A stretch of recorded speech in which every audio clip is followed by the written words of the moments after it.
Assalamualaikum warahmatullahi wabarakatuh. Assalamualaikum warahmatullahi wabarakatuh. Waalaikumsalam. Waalaikumsalam warahmatullahi wabarakatuh. Waalaikumsalam. Mohon maaf terlalu semangat jadi kami sosolen tadi ya. Oke, sebelum kita mulai pada perjumpaan kali ini, sesi pelatihan kali ini, mari kita nanti mohon silakan dipimpin dulu oleh Bapak Ibu, salah satu Bapak Ibu memimpin doa, kemudian untuk speaking nanti saya coba kembali lagi ke saya nanti. Coba mohon yang laki-laki ini Bapak ya, Bapak-bapak yang jadi imam untuk memimpin doa. Silakan Pak Pur, monggo. Baik, Bapak Ibu Guru yang kami hormati, untuk mengawali kegiatan pada pagi hari ini, kita berdoa pada Tuhan Yang Maha Esa, semoga diberi kelancaran dan kesehatan bagi semua. Berdoa dipersilahkan. Berdoa selesai. Terima kasih Pak Pur. Baik, untuk waktunya saya ambil alih. Sekarang kita pemanasan dulu, warming up. Kalau saya senangnya warming up. Kalau nyanyi saya nggak begitu bagus suara saya. Ya. Oke, silakan diangkat tangannya tinggi-tinggi. Ya, bau sampai sini nggak Pak? Bau-bau dikit ya Bapak, Pak. Oke. Iya, tarik ke atas ya. Ayunkan ke kanan dulu. 1, 2, 3. Kembali ke kiri. 1, 2, 3. Oke, kita kembali lagi dan terima kasih. Baik Bapak Ibu, apa yang kita rasakan setelah melakukan peregangan otot ini? Terasa jadi rileks, Pak. Ya, lebih rileks ya Bapak ya, sehingga siap untuk menerima materi pada hari ini. Baik Bapak Ibu, pada hari ini kita membahas tentang komponen kurikulum operasional di satuan pendidikan. Komponen kurikulum operasional di satuan pendidikan. Baik, saya share dulu.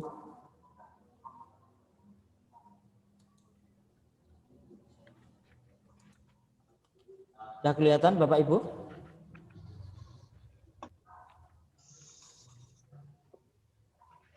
Maaf Bapak Ibu, sudah kelihatan?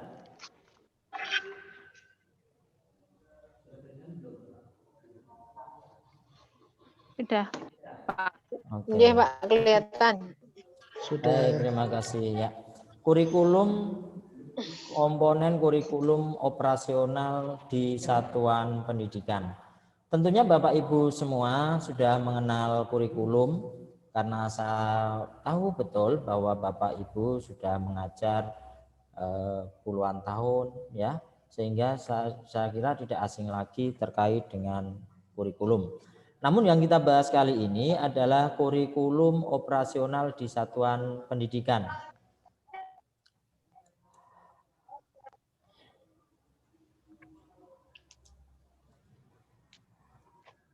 Nah, jadi Bapak sudah biasa ya dengan yang namanya proses menyusun kurikulum, terutama di sini kurikulum satuan pendidikan. Nah, mari kali ini kita lanjutkan mempelajari komponen yang ada di dalamnya. Apa saja sih itu? Mungkin Bapak Ibu sudah ada yang tahu? Bu Rusmi, ada yang ingin tahu? Komponen apa saja yang ada di dalam kurikulum operasional satuan pendidikan? Bu Rusmi? Langsung. Isinya banyak sekali ya Pak ya. Oke. Ada analisis lingkungan. Nah, iya. Iya, tentunya sudah paham. Memang Kita banyak belajar sekali. bareng saja deh. Ya, kita belajar bareng, kita sama-sama. Itu ya. Atau Pak Pur mungkin ada masukan? Mungkin? Belum Pak, belum bisa masuk belum, Pak. Ya, belum. Baik, mari kita lanjutkan. Apa sih komponen dalam kurikulum satuan pendidikan. Kurikulum satuan pendidikan ini komponennya dibagi dua. Yang pertama itu ada yang dinilai secara 5 tahun sekali, 4 sampai 5 tahun sekali, dan yang ada setiap saat, setiap tahun sekali harus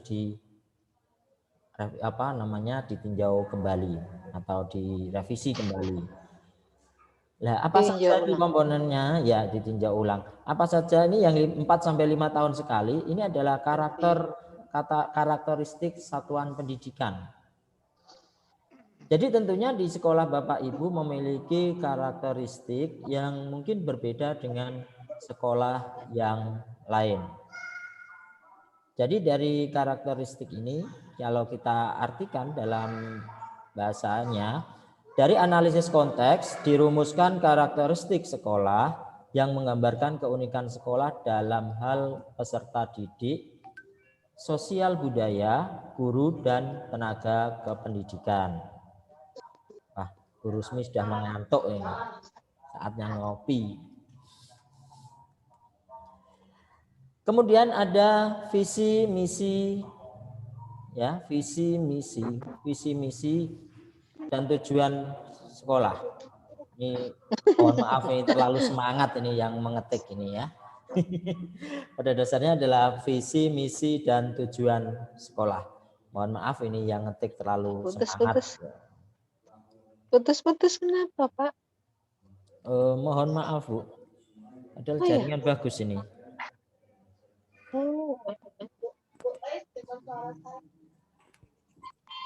Visi ini menggambarkan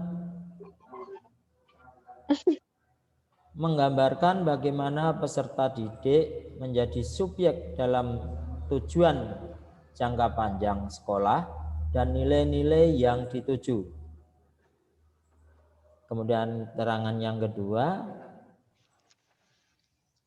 nilai-nilai yang mendasari penyelenggaraan pembelajaran agar peserta didik dapat mencapai profil pelajar Pancasila. Jadi visi misi ini tujuannya itu Bapak Ibu. Jadi visi misi ini harus menggambarkan bagaimana peserta didik menjadi subjek dalam tujuan jangka panjang sekolah dan nilai-nilai yang dituju. Kemudian nilai-nilai yang mendasari penyelenggaraan pembelajaran agar peserta didik dapat mencapai profil pelajar Pancasila. Ini yang menjadi muara di akhir pembelajaran, yaitu profil pelajar Pancasila. Kemudian berikutnya ada misi, Bapak Ibu. Misi menjawab bagaimana sekolah mencapai visi. Kemudian yang kedua, nilai-nilai yang penting untuk dipegang selama menjalankan misi. Jadi di sini visi ini tujuannya menjawab apa yang ada pada misi dan nilai-nilai yang terpenting untuk dipegang selama menjalankan misi. Kemudian tujuan akhir dari kurikulum sekolah yang berdampak kepada peserta didik. Tujuan menggambarkan patok atau batasan-batasan atau milestone penting dan selaras dengan misi. Strategi sekolah untuk mencapai tujuan pendidikannya. Kemudian yang terakhir, kompetensi karakteristik yang menjadi kekhasan lulusan sekolah tersebut dan selaras dengan profil pelajar Pancasila. Sampai di sini ada yang perlu ditanyakan Bapak Ibu?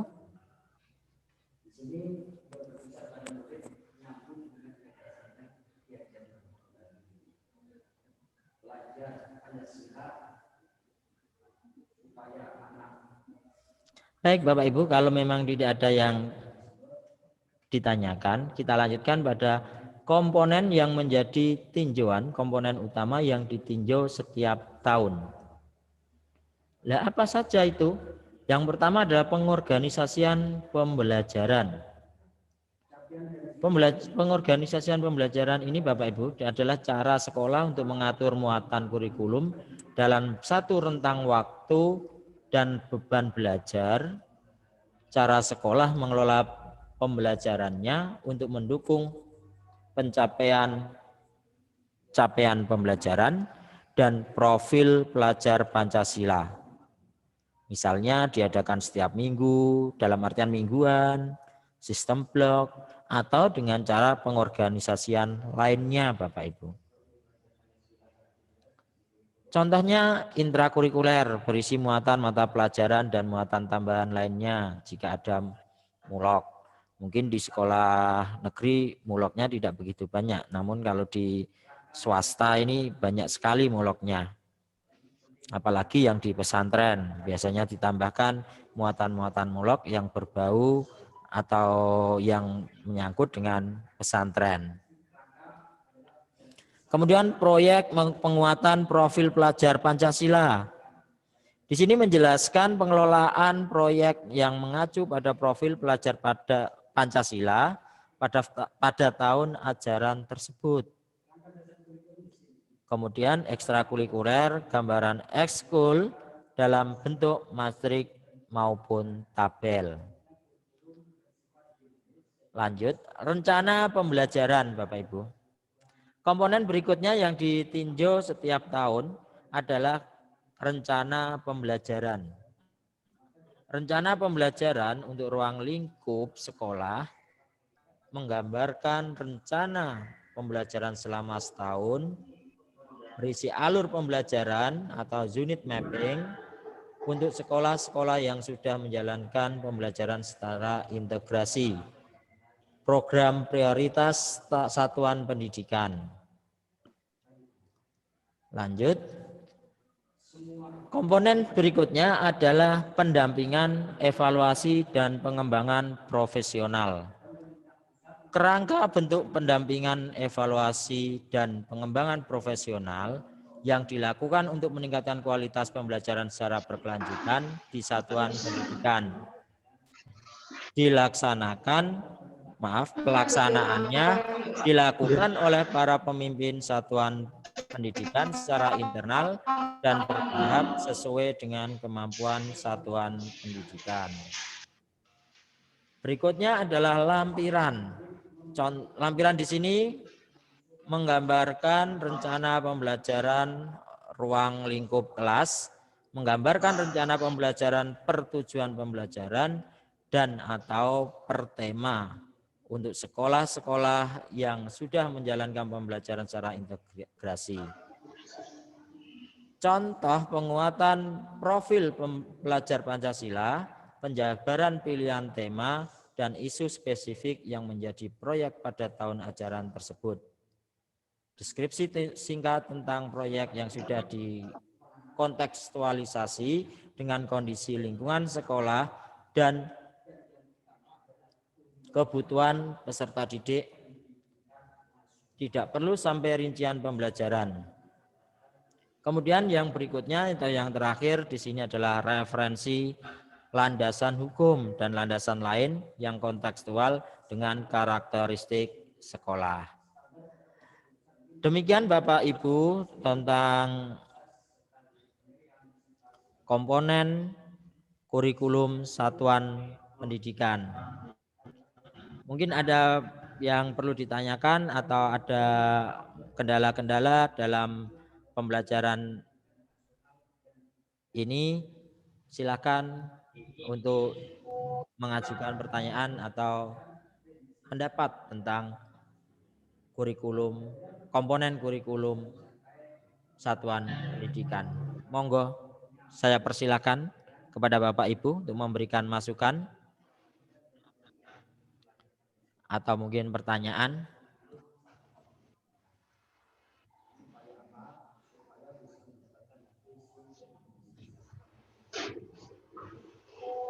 Monggo Bapak. Atau sudah jelas? Cukup Pak. Oh cukup. Insya Allah jelas. Insya Allah jelas. Bukannya malah 12 Pak ya? Itu konsekuensi Pak. Konsekuensinya jelasnya kebablasan. Oh gitu ya.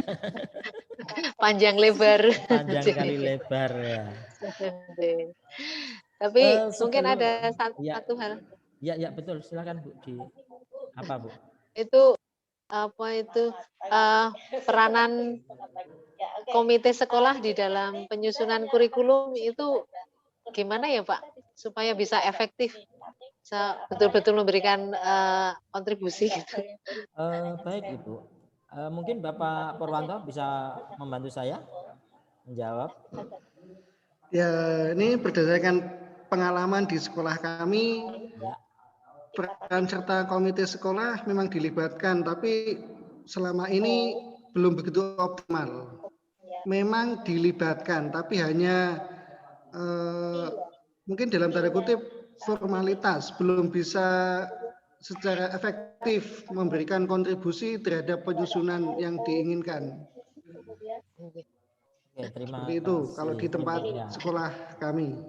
Terima kasih Bu Rusmi dan Pak Pur. Mungkin Bu Eka ada lain lagi? Dapat lain lagi? Kurikulum deh. Ya. Itu kalau di sekolah saya cuma banyak sih carikan bantuan itu. Ya, terima kasih Bu Eka, Pak Pur, Bu Rusmi. Di sini tentang terkait dengan mungkin agak di sini agak melenceng ya dari bahasan kita terkait dengan komponen kurikulum operasional di satuan pendidikan.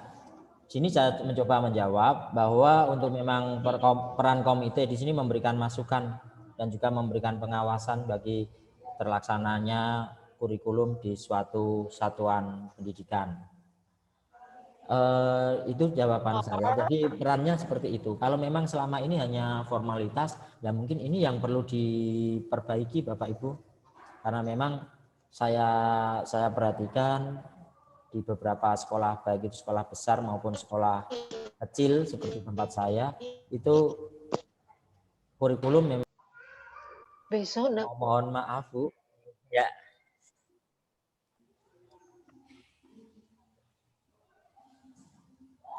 Mohon maaf, jaringannya memang agak bermasalah tadi.